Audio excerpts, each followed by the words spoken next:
know, one thing that I get very upset about is all the attention that gets paid to athletes who are disabled. It's not that I'm opposed to disabled people doing sports. I think that's a fine thing for disabled people to do. But what I get uncomfortable about is people sort of glorifying disabled athletes, and that being one of the few roles that's acceptable for disabled people. I often feel like part of what happens when disabled athletes get all that attention is that people then don't understand that there are a lot of disabled people who have real problems with stamina, and you know, they can't run marathons. They just don't have that sort of physical energy, and that's a real part of their disability, and no matter what they do, that's always going to be there.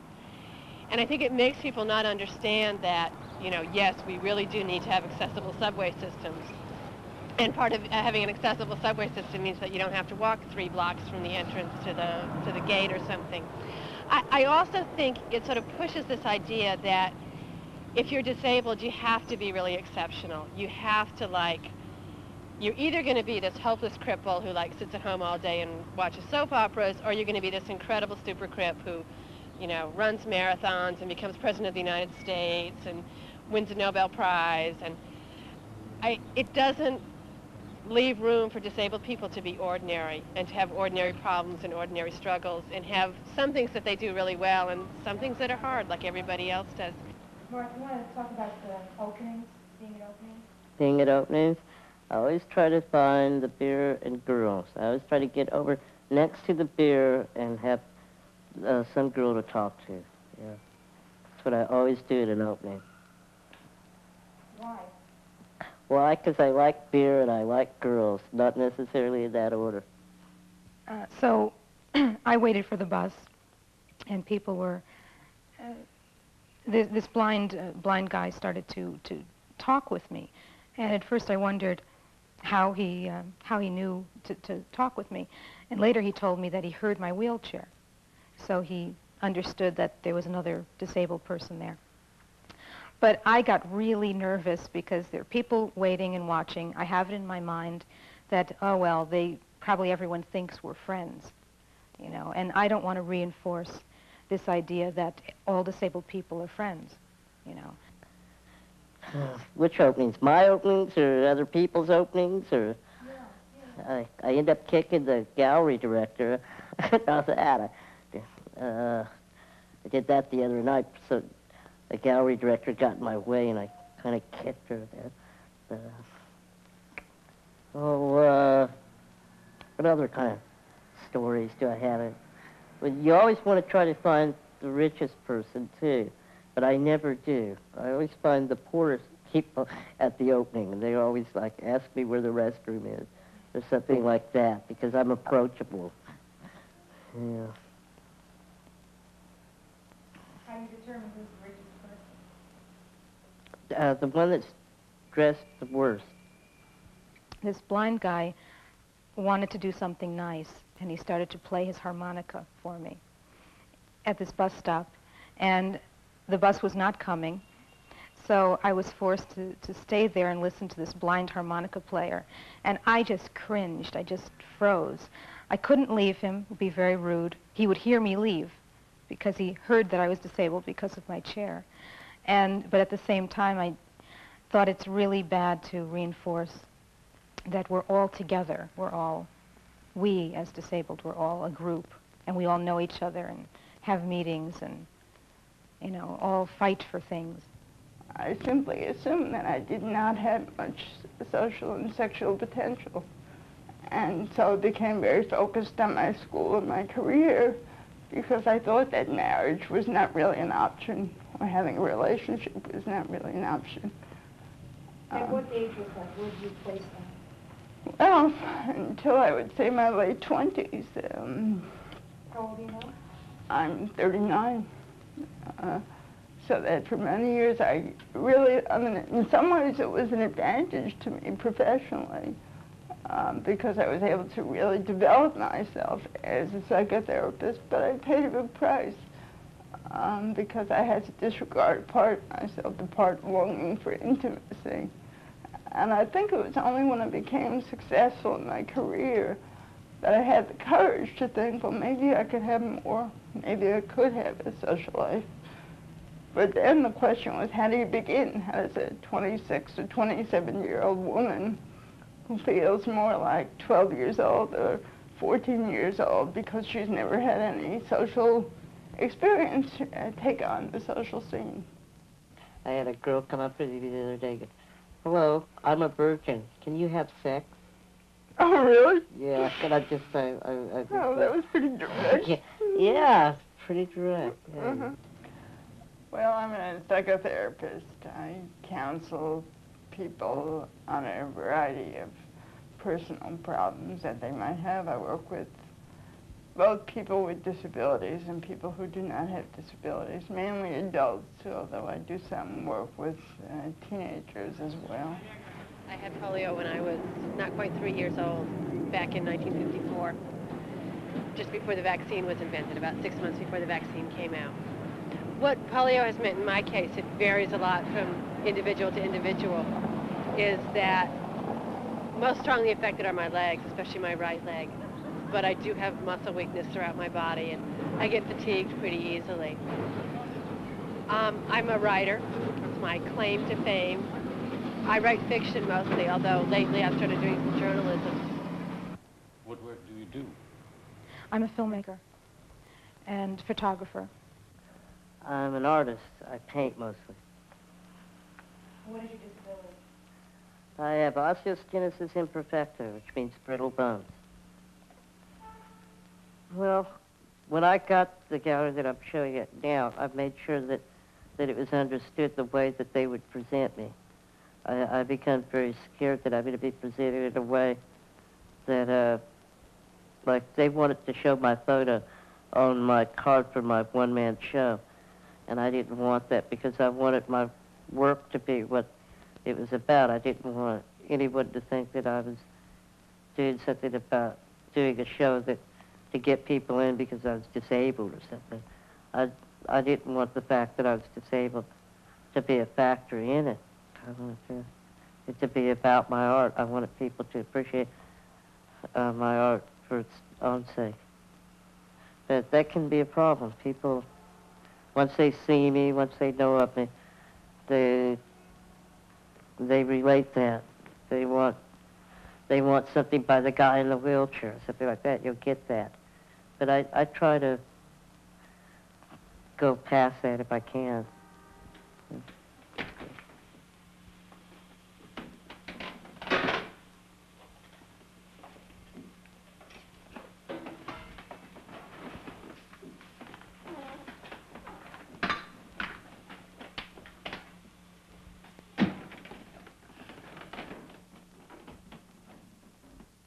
Do you think that you manipulate people because of your disability?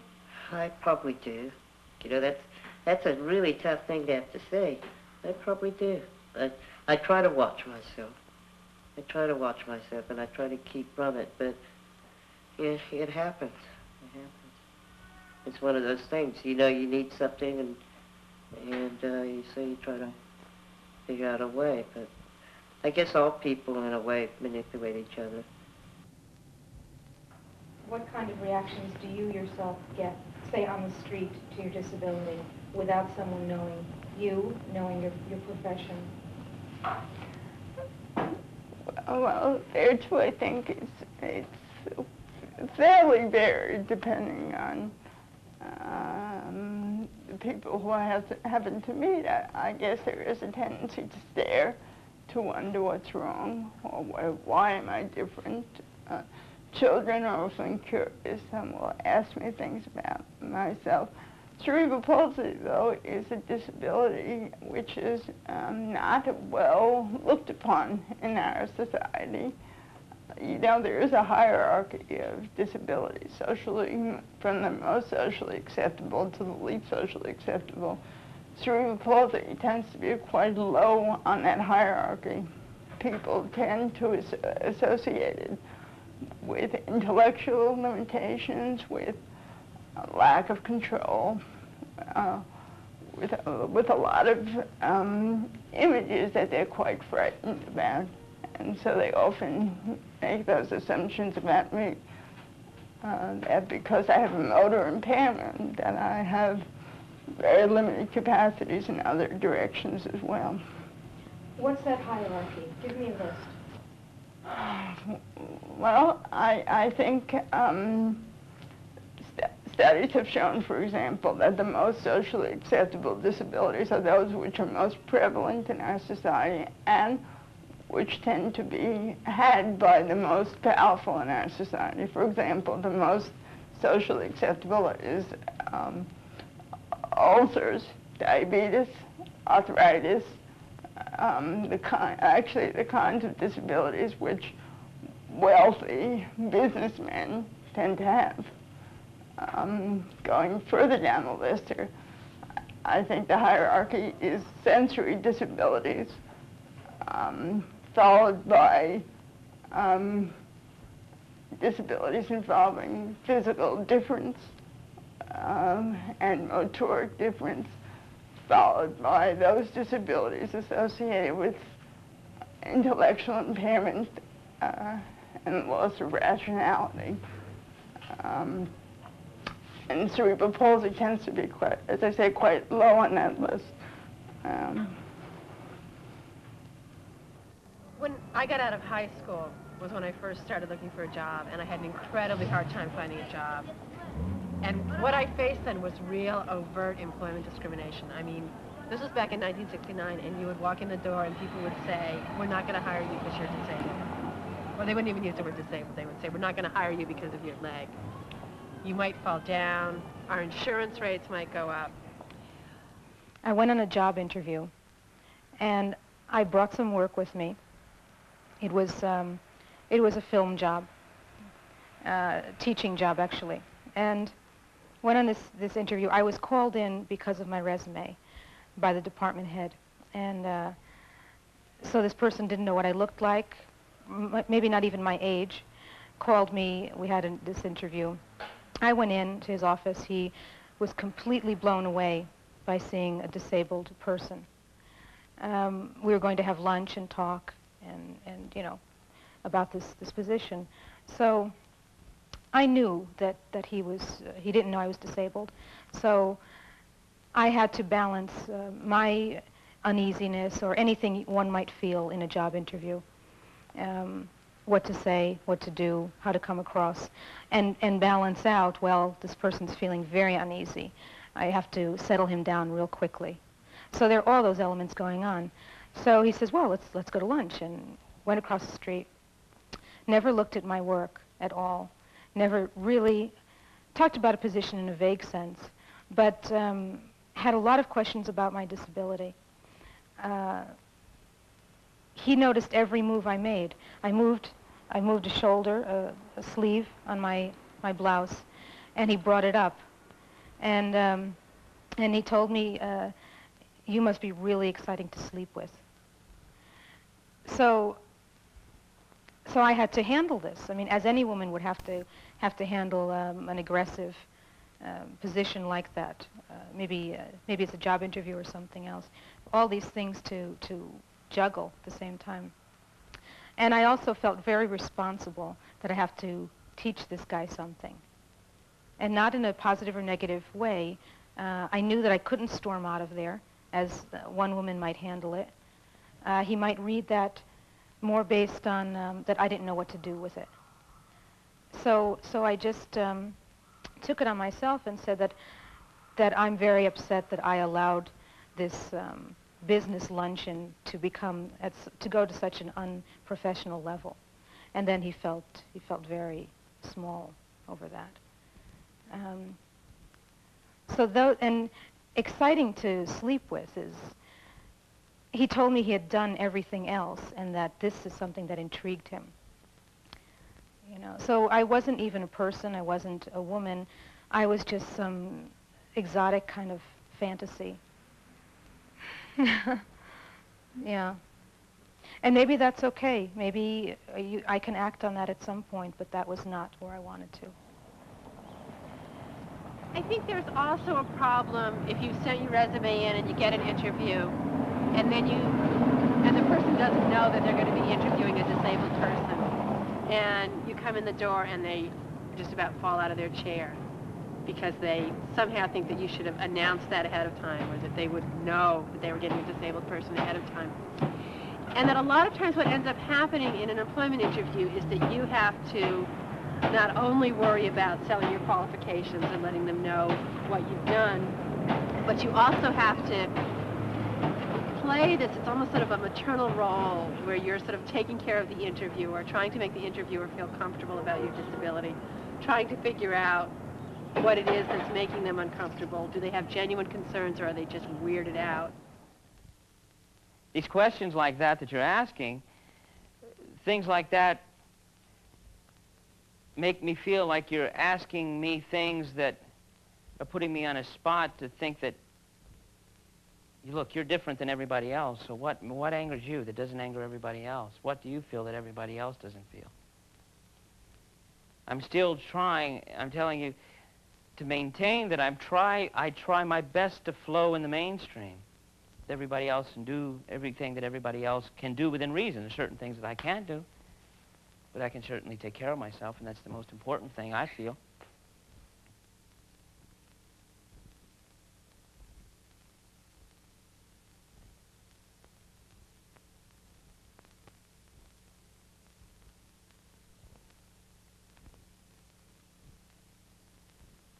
Mark, do you have your disability in mind when you buy clothing? When I buy clothing? No. I don't. I just go to the Kmart and grab the first thing I see. Yeah. And I asked my students, okay, now if a disabled woman wanted to rebel against both her role as a female and her role as a disabled person, what could she wear for clothing? And I thought people were going to say nothing, but in fact they came up with some great ideas. They said, well, she could wear a cowboy outfit, or she could wear a tuxedo, or she could wear, what else did they say? They had a few other things like that. But I think for disabled women it is a real problem in terms of having been so desexualized through all our lives. And obviously people don't want to be seen as sexual objects, but at the same time we want to be able to claim our sexuality and to say that we have a right to be sexual beings. And it's a very hard balance to strike. What's more interesting to me about reactions I get on the street by men is not so much a verbal, well, you have nice legs or something, but the confusion that I see in the faces of you have a deformed leg, deformed legs or body, yet you have stockings, which are have an element of sexuality, seduction, or very high heels. So the combination of these elements really conflict with each other, and I can see it in the faces that it doesn't make sense. They're attracted in a sense, but what they see is a little off, but yet they still continue to look, because I would assume that the elements are keeping them looking. Elements being very high heels or black stockings, or so I don't see the resolution in their face. It doesn't make sense at that moment, but I would hope that it does later on, that it'll sink in later how it's really working, that they're not seeing perfection, but they are feeling attraction. Friends, I think, maybe women have to understand it in the theoretical way that I do, because it can also be confused, that women should not dress in a seductive manner just for visual pleasure, male visual pleasure. So I always come up with that idea myself. I'm confronted with that, thinking, am I doing the right thing? But in the sense of disability, I think that outweighs it. It's much more positive. So, I have women friends that wouldn't dress the way I dress because it draws too much attention, or, all the things that go along with it. You try to teach them the positive effects? If I were not disabled, I may not dress this way.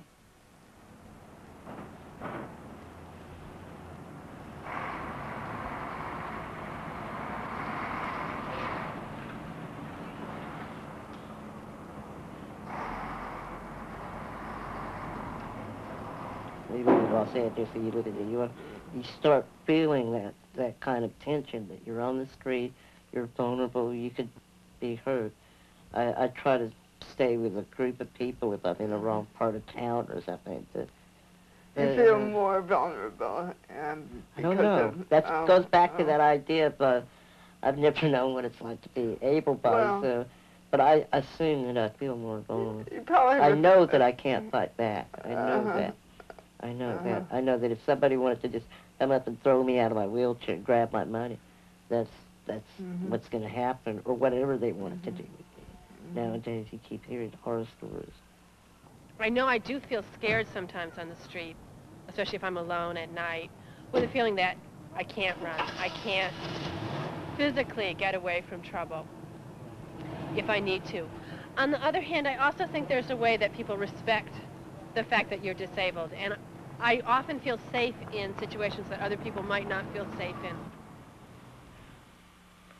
I get paranoid at times in the cities and stuff, but I've never had any problem up to this point. I try to stay out of trouble areas, certain times, but, maybe people don't want to attack me. Maybe I'm too vulnerable or something. It's no kick. I don't know. Do you feel on the street that you might be open, vulnerable to crime or attack? No. Why do you feel that way?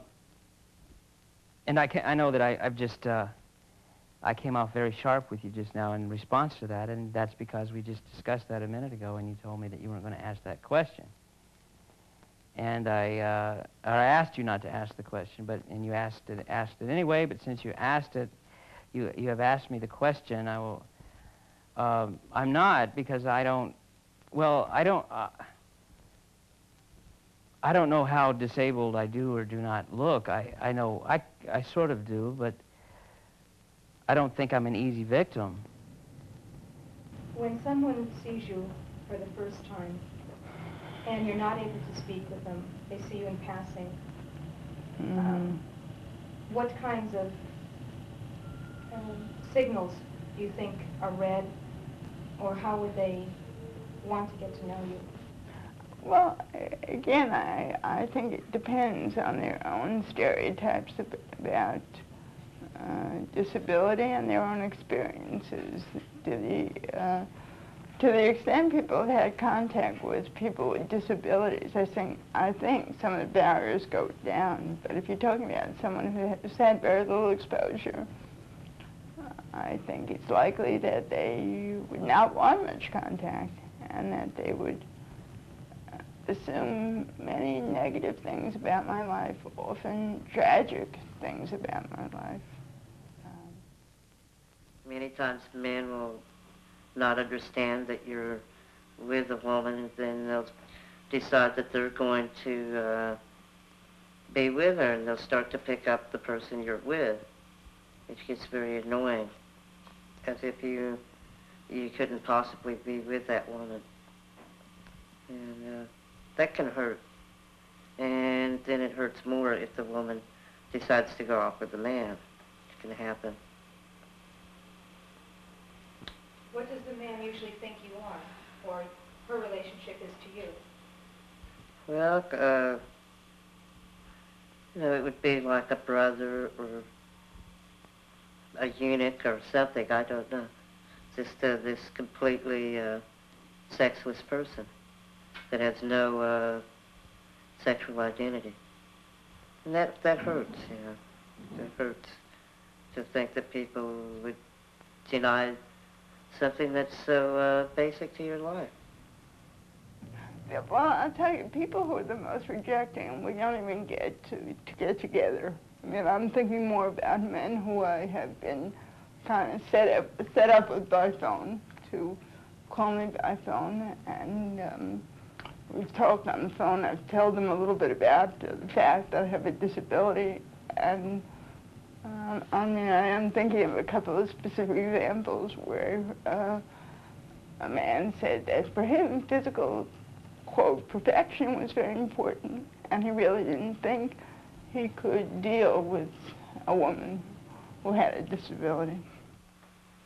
What do you do to make your position known? Just say, well, I usually wait for the woman to respond. If she doesn't respond in a way it makes her feel uncomfortable, and I can tell that it's making her feel uncomfortable, then I'll tell the man. If she doesn't, then I just let it go ahead and happen, because you feel like that's what she wants. That's what she wants. It's not worth being with. But there are other situations where I do remember a man who was introduced to me through a friend who told him I had a disability, and who thought he could handle it, but then decided it would be too much for him to even meet me. When you say handle it, what does that mean, or what do you think it means when the male says that? I guess for this particular man, I think he thought it was going to be traumatic for him in some way. To see me would somehow produce a traumatic reaction. He happened to be a man who was just coming off a marriage and was very vulnerable. But regrettably, I don't think it's so uncommon. I think it's also based on his assumption about what a disabled woman looks like. I mean, he literally had never seen me. It's not that he had anything concrete. It was his fantasy, his worst fantasy of what it could look like. It made me furious, I must say. At other times in my life, I would have been hurt, but this time around, I was just enraged at him. A lot of times you meet a woman and you're very attracted to her, and she has absolutely no idea that you can even be attracted to a woman. That's a very strange feeling, yeah. What do you do about that?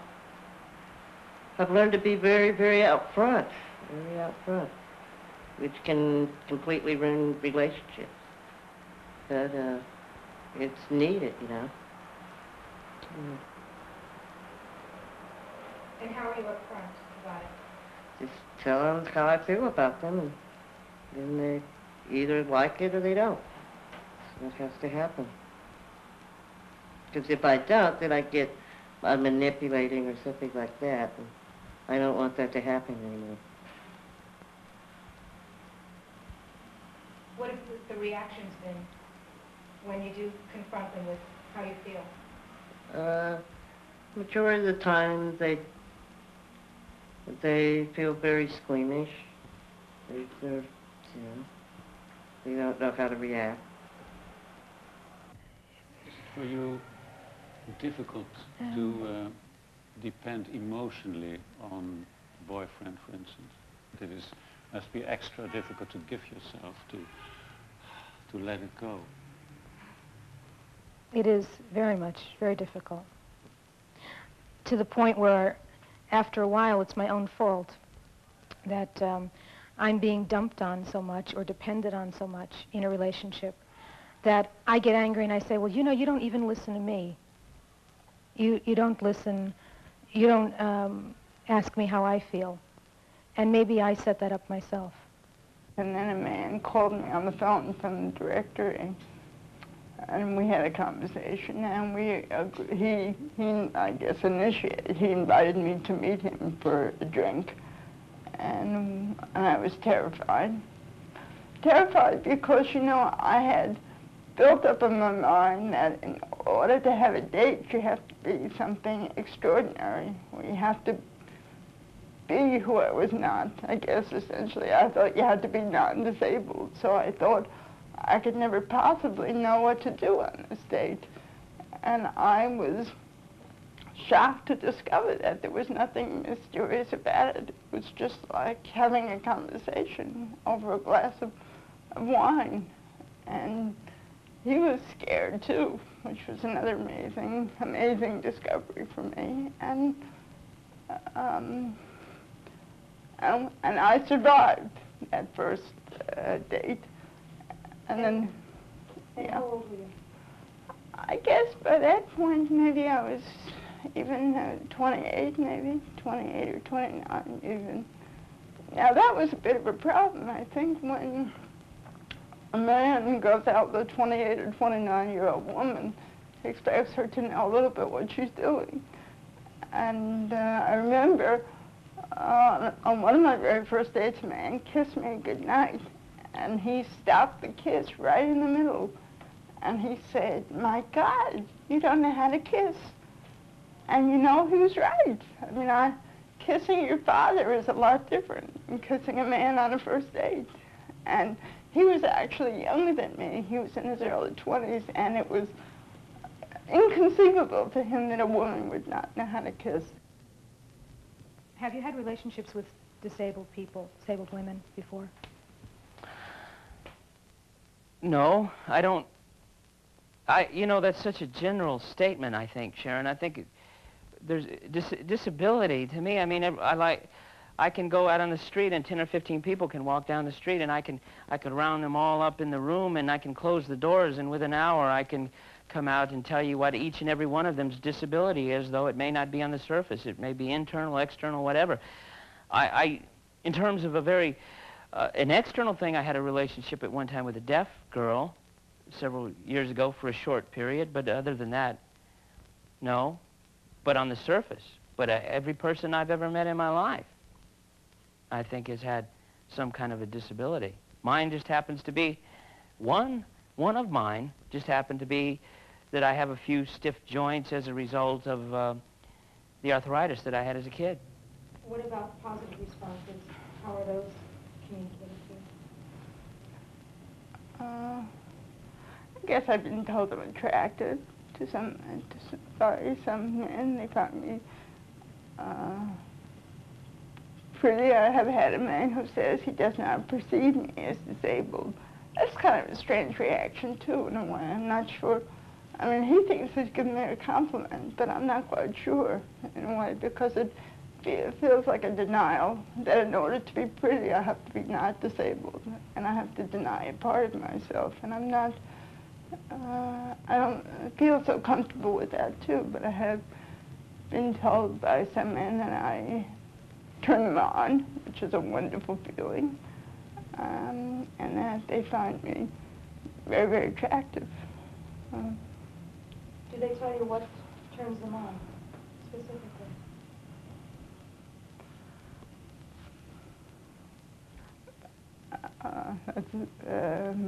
My face, or parts of my body, or my figure, or my shape, or how I look. Interestingly, I think it's also a case that sometimes a man being turned on by me doesn't always have the best meanings either. I mean, I think I've met a man or two who doesn't feel very good about himself and feels kind of self-conscious. And I've had one man say that he likes to be with me because when people stare at us, at least he knows who they're staring at. They're staring at me as opposed to him.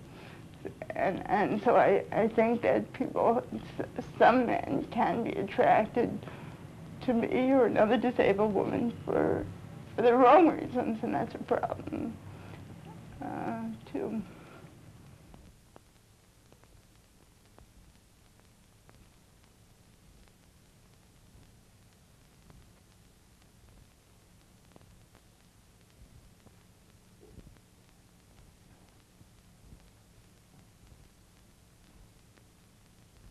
Do you ever dream of yourself as being able or disabled? There's never a wheelchair when I dream. I'm never in a wheelchair when I'm dreaming. I used to worry about that. I used to think that that I wasn't coping. That certainly, you know, I'm not seeing myself realistically. And now I just got used to it and just think that's how I am. There is never a wheelchair, but I always know I have arthritis. And I don't have really crazy dreams of parrots talking to me and all this, you know. I have very normal, everyday dreams. But I always look down at my legs and know something is a little wrong. But I can still walk and run. I've had a few dreams where I've been jogging, really, and it's almost like slow motion. And I can remember waking up from that and feeling really exhilarated, as just when you run. I feel as a result of a lot of those experiences with medicine that I have a real abiding sense that my body is not my friend or my body is not a part of me. And that has been a feeling that's very hard to shake. I've seen my body as a source of pain, and I've seen my body in a lot of ways as belonging to other people, belonging to doctors, belonging to physical therapists, not belonging to me, or not even belonging to me, but being me. What kind of person are you? What kind of person am I? Well, no. You don't want me to answer that question. I'm just kidding. No. What is your question?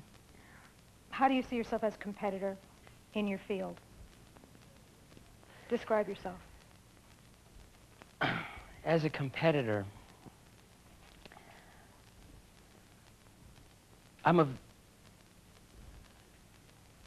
very hard worker, and I never believe that I actually work hard enough. I can put 8, 10, 12 hours into the day and think that I haven't done enough simply because I am competitive, I think, in a healthy sense. I like to believe in a healthy sense. I do have a strong need to be accepted as being as good as another actor who doesn't necessarily have a disability. And in that sense, I compete very passionately for roles sometimes that, as we were saying once before, that I may not stereotypically be cast as long as it's within reason, within logic. By that meaning if it doesn't call for a 6'2" man, which I'm obviously not. But in that sense, I'm very competitive, and I work very hard to be that way. I don't know. Everybody's pretty competitive these days, but I don't know any handicapped people that are either extroverted or introverted. There doesn't seem to be a middle ground for handicapped people. I chose to be very extroverted. You end up feeling that you've got to be rational. Instead of just getting angry, letting it all out, and then saying you're sorry later. Saying, oh, it really upset me. I just couldn't do anything about it. I'm sorry, you know. Later, you become rational and start weighing all these things. You evaluate, well, I can't do that. This person has been good to me, or I need this person. I can't alienate them. I physically need them. So you cool it out a lot. You really dilute it, the feeling, and you start saying, okay, how am I going to approach this? There's a problem. I have to talk to this person. So right away, you're cooling yourself out. And it's not even getting rid of the anger. It's putting it some other place.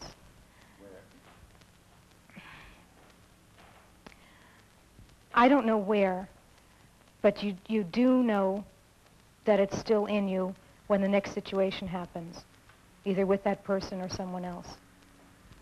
Don't you become too much of an emotional control freak? Yeah, you do. And your friends get to know it. And then your friends get to rely on you to resolve their problems, or that you can listen very well to them because you handle yourself so well. People tell me, gee, you're like the most well-adjusted person I know. Which is nonsense, of course. It's not fair. It's just not fair. Or should you dare a little bit more to be angry nevertheless when you are angry? Yeah. Yeah, you should. You should. That's why I'm saying about not pushing the responsibility to the person you're angry with. But people have to understand that anger is just a normal part of anybody.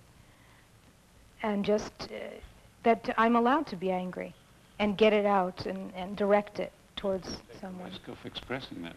I do. Probably not as often as as I would if I were not disabled.